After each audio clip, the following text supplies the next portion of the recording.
Most people think they know what a revolution looks like. Crowds flooding the streets, flags waving, a dictator dragged out of his palace while the people cheer. But the truth is, real revolutions rarely look like the movies. They start quietly, often in whispers, sometimes even at a dinner table where a few people share dangerous thoughts. The first sparks are almost invisible, and that's exactly why they're so powerful. The French Revolution. It didn't start with storming the Bastille. It started with bread.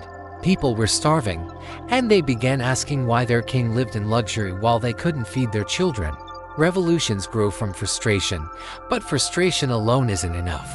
You need belief, a shared idea that things can change. And you need someone bold enough to say it out loud when everyone else is still afraid. The American Revolution wasn't inevitable either. At first, most colonists didn't even want independence, they just wanted fair treatment. Only after years of being ignored did they begin to see rebellion as the only option.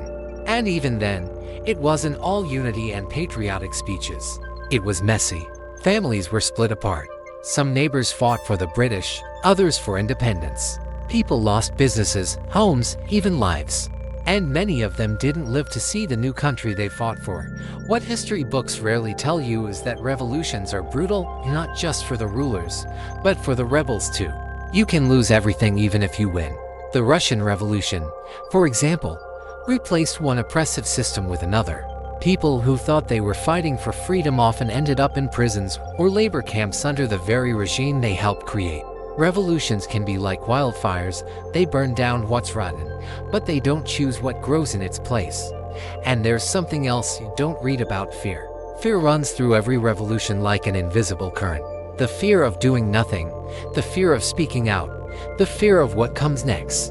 Imagine waking up every day not knowing if the government will collapse by nightfall, or if soldiers will march down your street.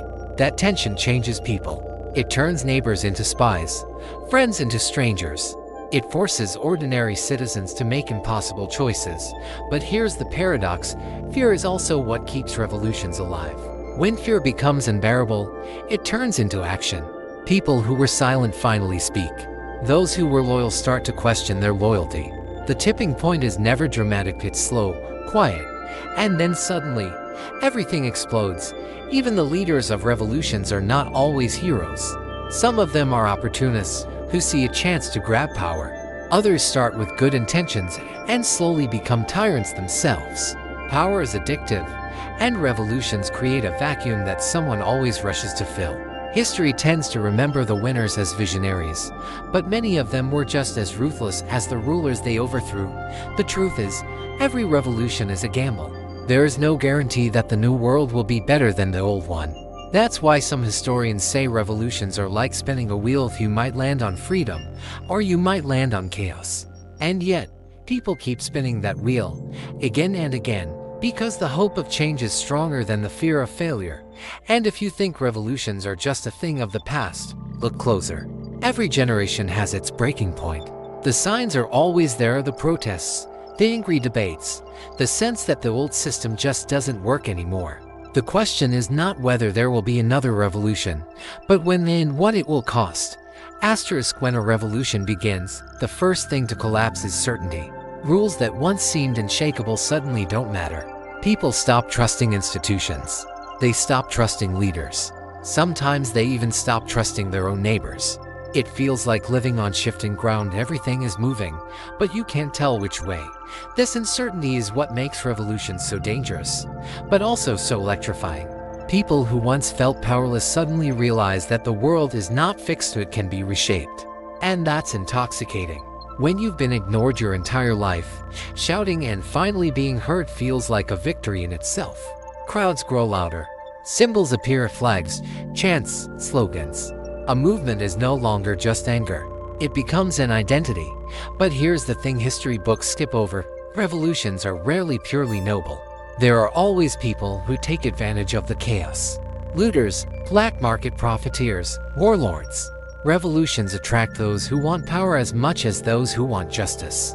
And when you have no police, no courts, no clear government, justice is whatever the crowd decides it is. Sometimes that means real criminals are punished. Other times, innocent people are dragged into the streets simply because someone accused them of being on the wrong side. Look at the reign of terror in France, the same. Revolutionaries who cried for liberty and equality soon filled guillotines with the very people who had once stood beside them. Fear and revenge became the fuel of the movement. This is the part that's hard to accept. Revolutions can eat their own children. The line between hero and traitor becomes thin, almost invisible. And yet, amidst all this, there are moments of incredible courage. Ordinary people who risk everything to protect their neighbors, to smuggle food, to hide strangers from death squads. These are the stories that get lost in the big picture because history prefers to talk about kings and generals. Not the shopkeeper who saved a dozen lives by lying to soldiers at his door. One of the most misunderstood truths about revolutions is that they're not just political, they're psychological. They break people's understanding of the world and force them to rebuild it from scratch.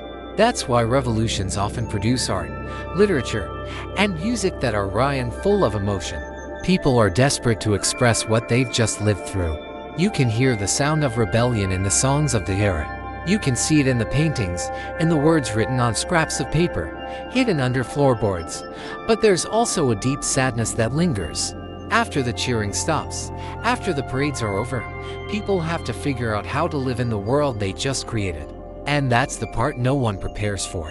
What do you do with anger when the enemy is gone? What do you do with the weapons in people's hands? How do you tell those who sacrificed everything that the new system might not fix all the problems overnight? This is where many revolutions stumble. The fight is exciting, but the rebuilding is exhausting. People get disillusioned. They see that corruption still exists, just under different faces. They start to wonder if it was worth it. And that doubt can lead to a second wave of unrest or worse. A slide back into the very oppression they fought to escape. If there's one thing history should teach us, it's that a revolution doesn't end when the dictator falls. That's just the beginning. The real revolution, the one that decides the future, happens in the weeks, months, and years after, when the world is fragile and could go in any direction. What makes revolutions unforgettable is not just that they change governments, they change people. Once you've seen that the world can be rewritten, you never look at it the same way again. But that realization is dangerous, because it means that no system is ever truly safe. Any ruler, no matter how powerful, can be overthrown if enough people decide they've had enough. That's why, after revolutions, those who come to power often fear the very forces that put them there. They know the crowd can rise again. Many leaders try to stop the next revolution before it begins, silencing critics, rewriting history, making sure no one remembers how fragile the old system really was. Ironically, that fear often plants the seeds of the next uprising. And here's a truth that almost no history book will admit: revolutions don't just belong to the past. They're not dusty events trapped in time, they're cycles. Economic pressure builds, people get restless, leaders make mistakes, and one small spark ignites it all over again. Whether it's the streets of Paris in 1789, Petrograd in 1917, Havana in 1959, or cities today, the pattern is hauntingly similar. You can see it even now. Rising inequality, corruption scandals, people feeling unheard, dismissed, pushed to the edge. Revolutions always look impossible until suddenly they're inevitable. And when that moment comes, the first thing to collapse isn't the palace or the parliament, it's the illusion that things will stay the same forever. But maybe the most unsettling thing about revolutions is this: they are not good or bad by themselves. They are tools. They are storms that sweep away what was, but storms don't care what they destroy. They can clear the air and bring new growth, or they can leave a wasteland. The outcome depends entirely on what people build afterward. Some revolutions give birth to democracy, freedom, and progress. Others bring dictatorships worse than the ones they toppled. That's why every revolution carries a question that only the future can answer: was it worth it? Think about that the next time you see protests on the news, or hear people talking about burning it all down. Revolutions aren't just moments of glory, they are years of hunger, fear, sacrifice, and hard rebuilding. They are neighbors turning on neighbors, and strangers becoming heroes. They are the most human story possible, the story of people refusing to accept the world as it is, no matter the cost. And maybe that's why we can't look away from them. Deep down, revolutions remind us that history isn't just something that happens to us.